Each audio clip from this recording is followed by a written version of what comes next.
All right, let's dive right into this explainer and break down exactly what you need to know to pass the Cisco CCNA V1.1 exam before it changes forever. Look, if you're on the path to becoming a network engineer, you already know the CCNA is basically the golden ticket. But the landscape of this certification is shifting fast, and honestly, you need a highly targeted strategy to get across that finish line. The clock is officially ticking, guys. The absolute last date you can sit for the CCNA V1.1 is February 2nd, 2027, right before the V2.0 exam completely takes over. Cisco announced this massive overhaul coming in 2027, and it's going to deeply integrate AI operations and strip away a lot of the legacy theory. So, our goal today is to help you capitalize on the studying you've already done and master the V1.1 blueprint while it's still active. So here's our game plan. We're going to systematically march through 1. Beating the 2027 deadline, 2. Fundamentals and network access, 3. IP connectivity and services, 4. Security, automation, and AI, and 5. The critical difference between describe and configure. Okay, let's jump into Section 1, Beat the 2027 deadline. You're going to have exactly 2 hours in that testing center to prove your worth. So understanding how Cisco weights this 120-minute exam is absolutely step 1. Just take a look at how these weights instantly map out your study priorities. It proves that nearly half of your entire score comes from just 2 areas, IP connectivity and network access. When you add that 25% from connectivity to the 20% from network access, you are staring at the absolute core of your exam. The other domains, like fundamentals, IP services, security, and automation, they just fill in the rest of the puzzle. You literally cannot afford to study all these domains equally. You have to study them proportionally. Moving right along to Section 2, Fundamentals and Network Access. This is the bedrock of the network, making up 40% of your total exam score. It's exactly where you prove you understand the physical and logical building blocks of a Cisco environment. And this perfectly illustrates how you have to shift your brain from simply explaining what a router does to actually doing the math to configure and verify IPv4 and IPv6 subnetting. You see, Cisco uses very specific verbs in their blueprint. When they say explain or describe, like asking you to compare TCP to UDP or describe MAC learning, you just need a solid theoretical understanding. But the second you see the phrase configure and verify, like with IP addressing, oh, you better know your command line interface inside and out. As we drill into network access, notice that you need hands-on CLI skills for VLANs and spanning tree, but only theoretical knowledge to describe wireless architectures. You've got to be completely comfortable jumping into a switch to set up trunk ports, 802.1q tagging, and discovery protocols like CDP and LLDP. You also need to be able to interpret the states and roles of rapid PVST plus spanning tree. Basically, that means you must know exactly how a root bridge is elected and why a specific port is sitting in a forwarding or blocking state. All right, into the heavy hitters. Section 3, IP connectivity and services. Listen, if you want to walk out of that testing center with a CCNA certification in hand, this is where you win or lose the battle. A massive 25% of your grade hinges on IP connectivity alone. That makes it the single most important domain to master. A full quarter of your entire test relies entirely on your ability to make routers talk to each other and successfully pass traffic. You absolutely must know how to configure single area OSPF v2 and static routes, and understand exactly how a router makes forwarding decisions based on the longest prefix match. It is not enough to just know what OSPF is. You have to physically build neighbor adjacencies, set up router IDs, and verify your work. Furthermore, if I were to show you a routing table right now, you need to be able to instantly identify the prefix, the administrative distance, the metric, and the gateway of last resort. And this naturally builds right into IP services. Now, here's a crucial distinction. For this section, you only need to explain concepts like QoS and SNMP, but you are absolutely required to actually configure NAT and NTP.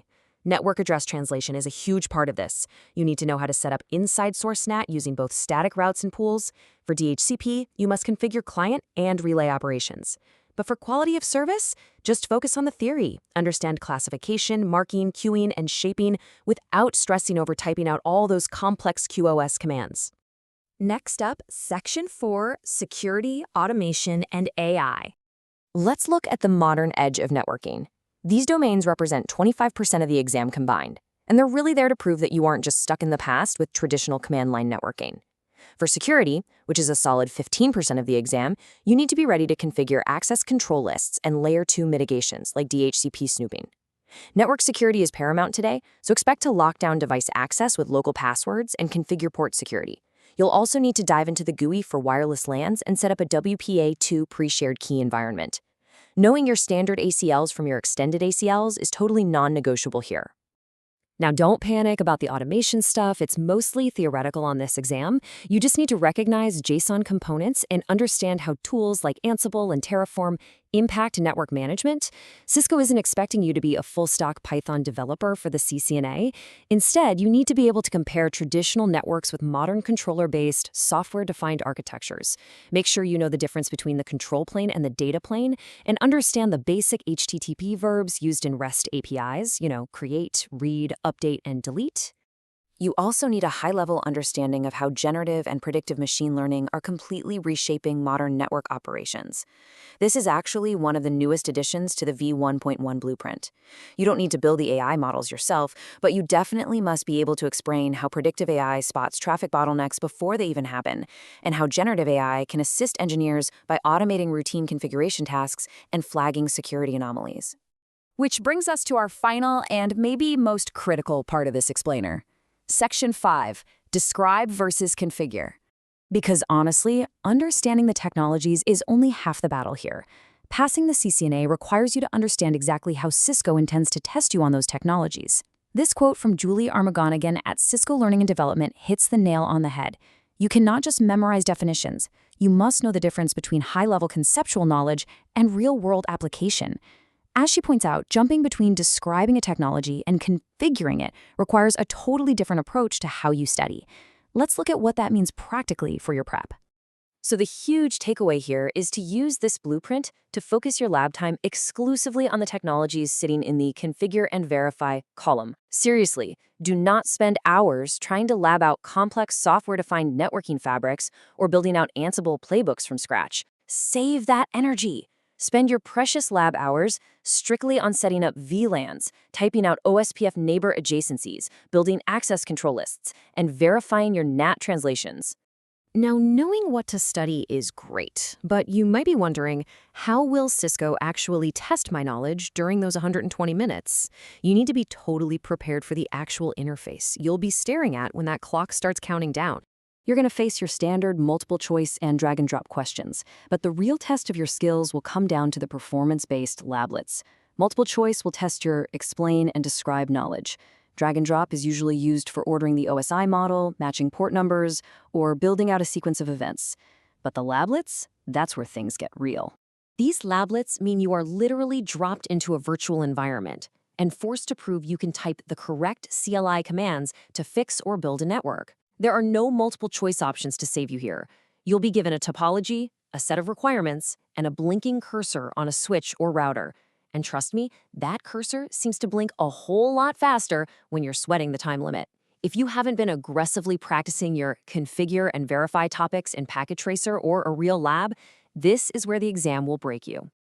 Which leaves us with one final provocative question for your 2027 prep.